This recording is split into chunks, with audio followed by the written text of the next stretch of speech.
The Marvel Universe is filled with rich characters, many of which have existed for decades within comics before being pulled onto the screen. Some, like Agatha Harkness, become such showstoppers on film that their comic lore shifts and reshapes to match. Marvel executive Tom Brevoort declares there are times when it's best to align the comics with the Marvel Cinematic Universe portrayals, and Agatha is a prime example. Writing on his Substack, Marvel executive director Tom Brevoort chimed in on a popular topic of discussion: the MCU's influence on the comics.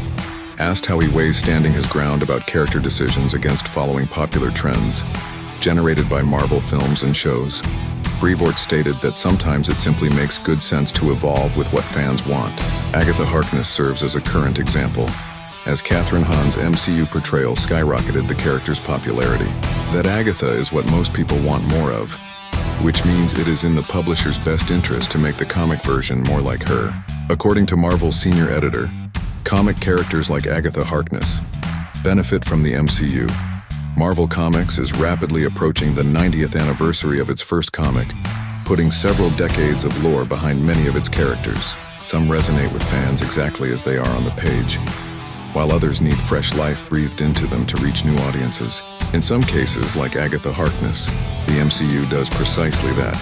As Tom Brevoort noted, while he might not be a huge fan of Agatha Harkness himself, it is prudent to capitalize on her newfound popularity. Brevoort said, "I don't really love the fact that Agatha Harkness has been rejuvenated and transformed into virtually an entirely new character these last couple of years. But I'm well aware that Agatha had a sum total of 0 fans before that change, and that an awful lot of people are incredibly invested in her, as portrayed by Kathryn Hahn. So following suit in the comics simply makes good sense."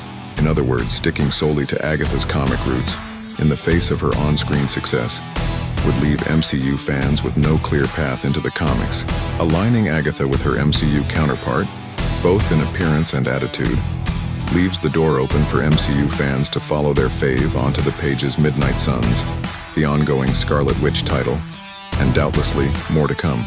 Gone are the days of the wizened old witch introduced alongside the Fantastic Four, making Agatha the latest example of how much influence the MCU actually exerts over comics. She's been reshaped into virtually an entirely new character to suit popular opinion, and it's likely to work out in Marvel's favor. In that respect, Brevoort is right to dub it good sense. Agatha Harkness's popularity doesn't mean the MCU is always right. After Kathryn Hahn's extraordinary performance as Agatha, Brevoort is right to say that it was a sound decision for the comics to align with such a massively popular portrayal, when the original held less significance. However, that's not always the case. Choices within the MCU have created a domino effect in the comic landscape several times, and they're not always welcomed with open arms. Many fans still lament the comic retcon that changed Scarlet Witch and Quicksilver's parentage following their MCU introduction, or how several comic personalities like Peter Quill's Star-Lord shifted to mirror their film counterparts. In short, while there are certainly occasions and characters like Agatha that benefit from an extreme refresh, that isn't always the case.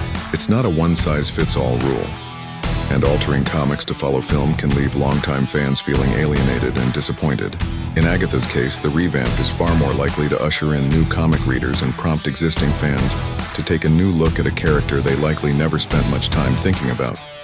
Previously, Tom Brevoort is right. Aligning Agatha Harkness between comics and screen is smart, but shaping Marvel Comics with the MCU is a slippery slope.